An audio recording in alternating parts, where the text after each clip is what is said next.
Voilà. Et Pardonne-moi, je suis désolé. On va réussir. On va réussir. C'est la joie du direct. La joie du ouais, direct. exactement. Voilà. Avant tout, un tonnerre d'applaudissements pour Judith. Je pense que les gens, ils le font à la maison, mais on ne le voit pas.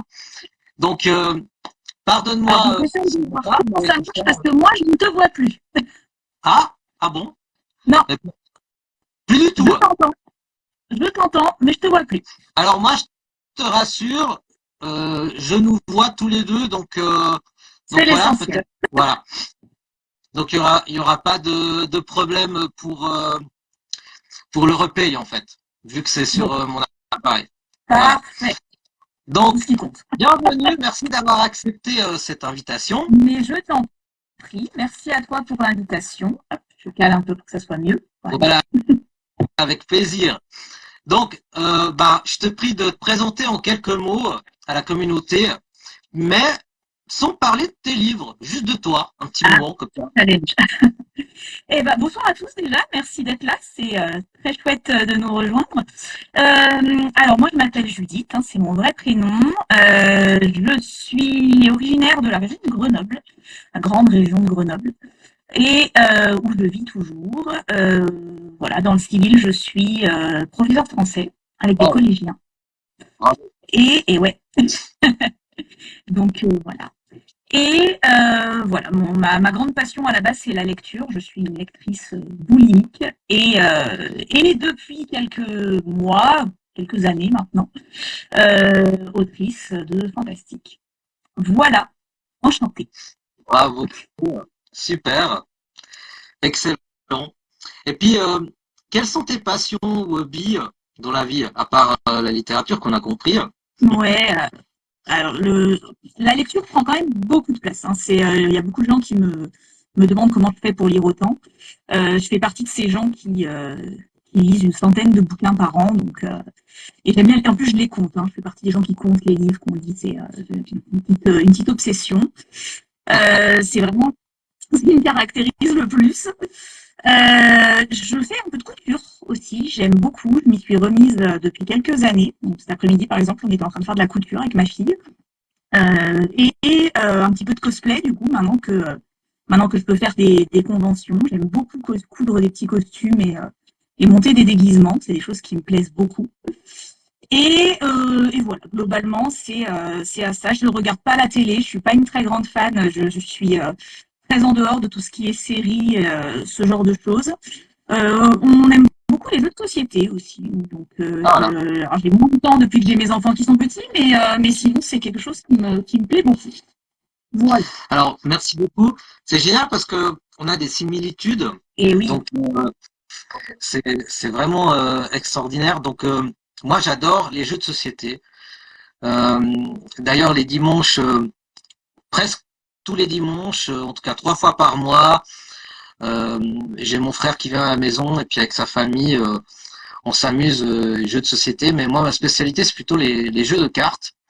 D'où mmh, un petit peu cette fusion, ce mélange avec Aura. Donc, ben oui, bien sûr.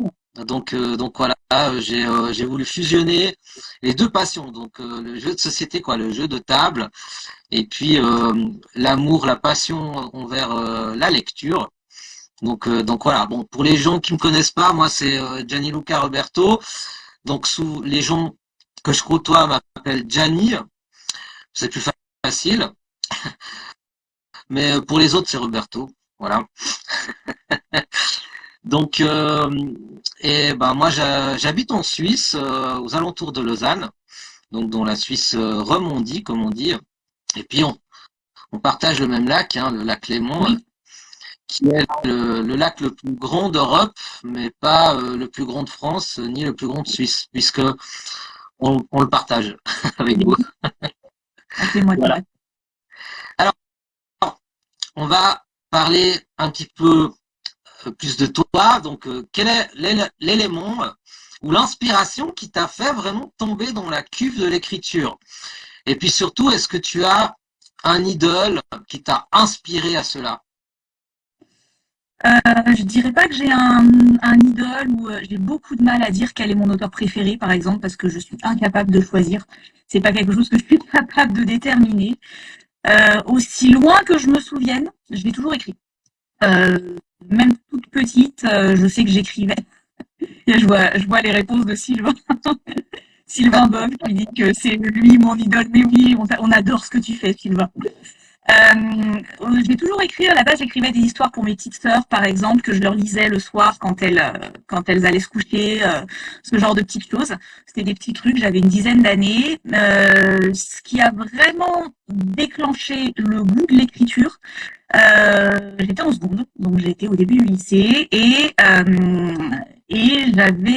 ma prof de français de l'époque m'avait proposé de participer à un concours de nouvelles organisé par l'Académie de Grenoble. Et c'était que j'avais décidé d'écrire une nouvelle fantastique et je me suis dit, je ne risque rien, je vais la donner et on verra bien.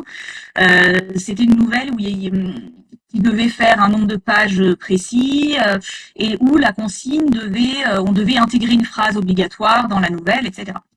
Et donc j'ai participé, j'ai remis ma nouvelle à mon professeur de français à l'époque, donc j'avais 14 ans, hein, et en me disant advienne que pourra, et j'ai gagné. J'ai gagné le concours de nouvelles de l'Académie de Wow, Grenoble, bravo. scolaire.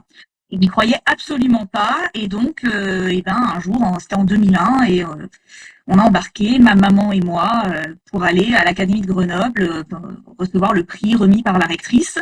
Et ouais, ce jour-là, je me suis dit, tiens, ce que j'écris, ça peut être lu et apprécié par des gens autres que ma famille, en fait, que mes proches. Et voilà, j'ai continué à écrire des petites choses depuis, tout le temps. Euh, Jusqu'à même quand j'étais étudiante, et jusqu'à 2021 où donc 20 ans plus tard, quasiment, ouais, où là j'ai eu un gros passage à vide dans ma vie avec il y avait rien qui allait, la santé ça allait pas, les enfants c'était difficile, le boulot ça allait pas non plus, là. Et j'ai eu besoin de me mettre un petit coup de pied là-dedans et j'ai commencé à dire à mon entourage un jour j'écrirai un bouquin sur ma vie compliquée. Et mes proches m'ont dit, mais le jour où tu te mets à écrire, t'inquiète pas, on sera là, on te lira. Donc j'ai dit, bon, bah, on va voir. Les lecteurs J'ai ouvert mon comprennent. ordinateur, et voilà, j'ai ouvert mon ordinateur, je me suis rendu compte que j'avais toutes ces petites choses que j'avais écrites un petit peu partout depuis 20 ans, et je les ai ressorties, je les ai mis en forme, on se dit, maintenant, tu vas jusqu'au bout du truc, et c'est comme ça que ça s'est fait. Super. Merci beaucoup, c'est très riche. Mhm. Alors, revenons à tes chefs-d'œuvre. Donc, bon, toi, sur la couverture, hein, tu as mis ton vrai nom, etc. Donc, Alors, t'as j'ai mis pas. mon vrai prénom. Pardon? J'ai Ouais, mis mon vrai prénom. comme tu veux, hein. Voilà. Donc, pourquoi tu as opté pour ça et puis pas un pseudo ou etc. Alors, en fait, j'ai utilisé mon vrai prénom parce que c'était important pour moi. Le T, puisque c'est mon nom, c'est Judith T. Mélusine, là, voilà. Oui, Et le T, c'est l'initiale de mon nom de famille, hein, donc ça, il n'y a pas de problème. Et Mélusine, c'est le pseudonyme avec lequel j'ai été blogueuse littéraire pendant 10 ans. Et que j'avais choisi à l'époque parce que je voulais un prénom, un pseudonyme qui avait un lien avec l'univers féerique. Je voulais quelque chose qui ait un petit côté imaginaire. Et j'avais découvert ce personnage d'abord à travers André Breton quand j'étais lycéenne, après à l'université dans les légendes médiévales. Et j'aimais bien ce personnage de fée qui avait une double vie, qui devait se cacher pour laisser libre cours à sa nature féerique. C'était vraiment un personnage que je trouvais assez fascinant. Et ça m'a beaucoup plu. Et en plus, c'est une légende médiévale qui est implantée dans les environs de Grenoble. Donc en plus, ça se nage pour ceux qui connaissent. Donc le côté local me plaisait beaucoup. Donc j'ai gardé. Quand j'ai commencé à écrire, j'ai gardé ce pseudonyme parce que ça faisait le lien avec ma vie de blogueuse et ma vie de lectrice avant. J'avais des gens qui me connaissaient déjà sous ce nom-là. Donc voilà. Mais mon prénom, c'est quelque chose qui me tient à cœur. Donc j'ai gardé mon prénom et mon pseudonyme de blogueuse. Donc pour garder mon lien avec mon univers littéraire d'avant.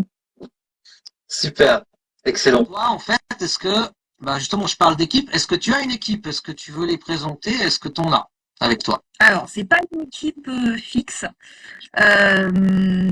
Je pense surtout à mes bêta lecteurs en fait, parce que c'est un rôle que je trouve absolument essentiel. Euh, j'ai surtout des membres de ma famille parce que j'aime beaucoup croiser le fait d'avoir des avis de gens qui me sont proches, qui connaissent ce que je fais et qui ont l'habitude, et les avis de gens qui ne me connaissent pas du tout et qui n'ont aucune raison de me ménager sur quoi que ce soit. Donc les premiers bêta-lecteurs et les plus précieux qui sont autour de moi, il y a ma maman qui me relie très souvent et qui me soutient beaucoup. Il y a une de mes sœurs qui est d'une intransigeance absolue, donc je trouve que son avis est particulièrement important. Et il y a mon grand-père, et je le cite parce qu'il est peut-être plus là pour très longtemps, il a 84 ans, et c'est mon premier fan. Donc ouais, c'est mon premier fan, et c'est un de mes premiers relecteurs aussi, et c'est très précieux pour moi de l'avoir. Et mon compagnon, mon mari, qui est aussi un de mes premiers lecteurs. Et ces 4 personnes-là sont 4 personnes qui ont les avis, sans eux, je ne serais pas allée aussi loin. Ça, c'est sûr. Ce qui est Et en génial. parallèle de ça, ouais. Non, je voulais pas te couper. Vas-y.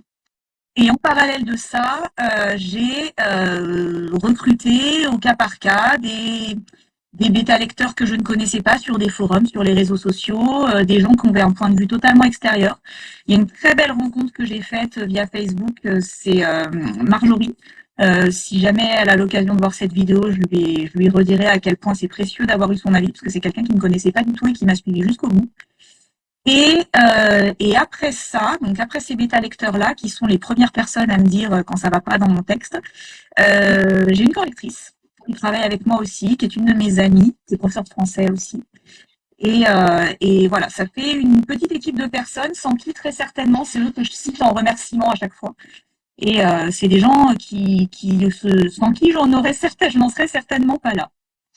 Bah, en réalité, tu as un sacré groupe. Ouais. En fait, tu as une team, hein, Ouais, une team officielle ouais, avec ta famille. Ce qui est génial, je trouve qu'il y a plusieurs générations, et ça, c'est très important. ouais. Parce que faire lire un ouvrage à quelqu'un qui a 30 ans, 20 ans, c'est une chose. Mais faire lire, justement, tu parlais de ton grand-père, donc c'est incroyable. Donc, il y aura plusieurs expertises, on va dire, de plusieurs générations. Et c'est un retour vraiment très riche. C'est très Et riche. c'est très, très, très riche. Bravo, franchement, merci. Je suis vraiment content de ce que tu m'as dit. Je salue toutes les personnes qui nous ont rejoints maintenant et ceux qui sont là depuis le début. Merci à tous. Bon, vous voyez, on discute, on voit pas forcément le chat, donc on s'excuse. Mais en tout cas, le cœur y est. Merci à tous d'être ici. Judith, en tout cas, Ouais. combien de temps inspires-tu tes pages et combien d'ouvrages as-tu écrit jusqu'à maintenant? Ça veut dire que par exemple, quand tu commences ton livre, etc., combien de temps tu y mets par chapitre, puis après peut-être par livre, etc. Donc, en faisant une explication évolutive. Je ne saurais pas te dire parce que ça, c'est très très variable. J'écris vraiment par période.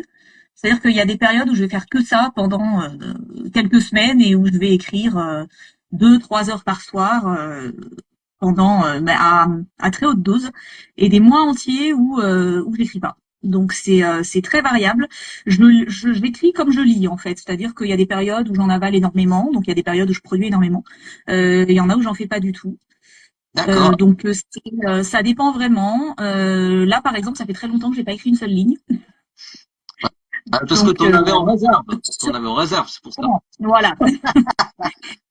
Mais ouais, il y a des périodes là, depuis que j'ai mis le point final du tome 3, j'ai pas écrit une seule ligne. J'étais dans autre chose. J'avais besoin de faire retomber le truc par rapport à tout ce que j'avais fait pour produire mon troisième et dernier tome. Après, combien d'ouvrages j'ai écrit, c'est difficile comme question parce qu'il y a plein de choses complètement inabouties et complètement pas du tout montrables qui sont dans mes tuyaux. Donc voilà, publié, j'en ai 3. Publié, c'est ma trilogie. Voilà. Bon, déjà, bravo, parce qu'il n'y a pas tout le monde qui écrit une trilogie. Hein. Et puis, je te retourne mes félicitations. Est-ce que tu voudrais nous raconter, dernière question en tout cas de ma part, explique-nous une journée type d'écriture. Comme ça, on finit bien ton interview. Alors, je vais être embêtée parce que j'en ai pas.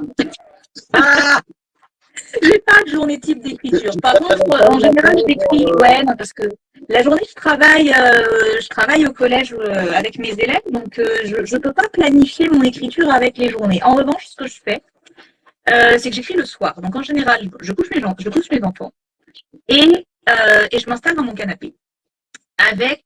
Et alors pour la petite anecdote, j'écris à la main au début. Et ça, c'est un truc qui en général fait assez tiquer. Je prends des feuilles blanches et j'écris à la main. Et je m'installe, je relis ce que j'ai écrit la veille. En général, je déchiffre ce que j'ai écrit la veille parce que comme j'écris à la main et très vite, c'est complètement illisible. Et j'enchaîne et j'écris le plus vite possible pour que la scène qui est présente dans ma tête, j'arrive à la sortir en entier. Et ça, je fais ça pendant 1 heure, 2 heures le soir dans mon canapé. Et jusqu'au moment où mon mari me met un grand coup de coude en disant là, il va falloir que tu ailles te coucher parce que ton stylo, il est plus sur le papier. Donc, j'écris jusqu'à ce que je tombe de sommeil.